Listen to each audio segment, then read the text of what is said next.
Some balmy air across the north coast this afternoon as we see a low pressure system parked off the Monterey coast, circulating some subtropical moisture across the state today. Thunderstorms in the Central Valley, across the high country of the Sierra, up into the northern Sacramento Valley as well. More clouds than rain. They're pretty dry. And we even saw some of the moisture return showing up across the north coast here earlier in the day. We will continue with a slight chance of some thunder bumpers out there into early tomorrow, but for the most part that energy will be moving across the state through the day. Today, look at that warm air hitting the coast this afternoon. 70 on Humboldt Bay, as was the airport in McKinleyville. Trinidad 72, Crescent City and Oric both in at 64. Willow Creek 71 today. Fortuna at 77. Neeland hit 80 and Redding 83 for a high today, with Garberville at 85 and Ukiah 87. So pretty balmy throughout Northern California here today as this low circulated that tropical feeling air into the area.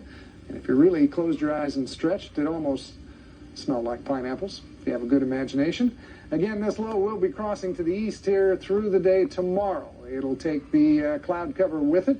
We'll see high pressure building back into the area from the west, and that'll bump our winds back up here, but keep skies mostly clear through midweek. Thereafter, we'll look for the high to begin to weaken and or cross inland, taking the wind with it. And as a result, the fog will return to the coast through the end of the week and cool us off here while the interior continues to warm, likely to even hit the 90s by the end of the week across the inland locations. A light cooling or slight cooling for the weekend, back down into the upper 80s, but it looks like kind of a summer pattern setting up here. Look at all the moisture moving across the state for today, with, as mentioned, a few thunderstorms showing up out there as well. Not much to talk about in the way of rain. Probably more lightning strikes than rain, which is never good news in the middle of high fire danger season, which is what we're in right now.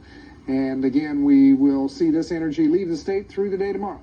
So thereafter, looks like a couple days worth of sunshine, even with the gusty winds across the region here through midweek, before we see the fog return to the coastline. Looks like most of the energy was down across the Southland here for today. And as we go looking for the remnants of Rita, we find just some rain shower activity moving off into the northeast here. That's all that's left of the hurricane, which was closely watched through the weekend. Looks like we've got a bit of a break as far as tropical storm energy for the nation at this point, but the season is far from over. We've still got a couple months to go here, and only 4 names left on the list. Tonight, we'll look for our lows in the mid to low 40s range across the interior, mid 40s to low 50s at the coast. Daytime highs for tomorrow, and mid to low 60s coastside. We're going to cool down. We'll lose our 70s here, but I think we'll still be close to the mid 60s for most locations, with the interior headed into the mid to low 80s for tomorrow. Warmer yet there through the week, as we see northerly winds kick in tomorrow, 10 to 15 knots by tomorrow afternoon. The 5-day forecast, a few lingering clouds mainly out over the mountains this morning. I think the thunderstorm activity will pretty much be gone, or at least the threat of it, by midday as it moves off into the high country of the Sierra. That'll leave us with a couple days of sunshine throughout the region before the fog returns late in the week and into the weekend, knocking those temperatures down a few degrees throughout the area. Our weather quiz for tonight, we continue on our hurricane theme. The big hurricane of 1900 that devastated Galveston, killing more than 6,000 people, generated a 17-foot tall seawall, some 16-foot thick, which they built to protect the city. Now, it ended up being about 10 miles long. They began construction in 1902 and didn't finish it until 1962. Our 3-degree contestant for tomorrow, John Moore of Redway, looking for $120 from Redwood Coast Cellular.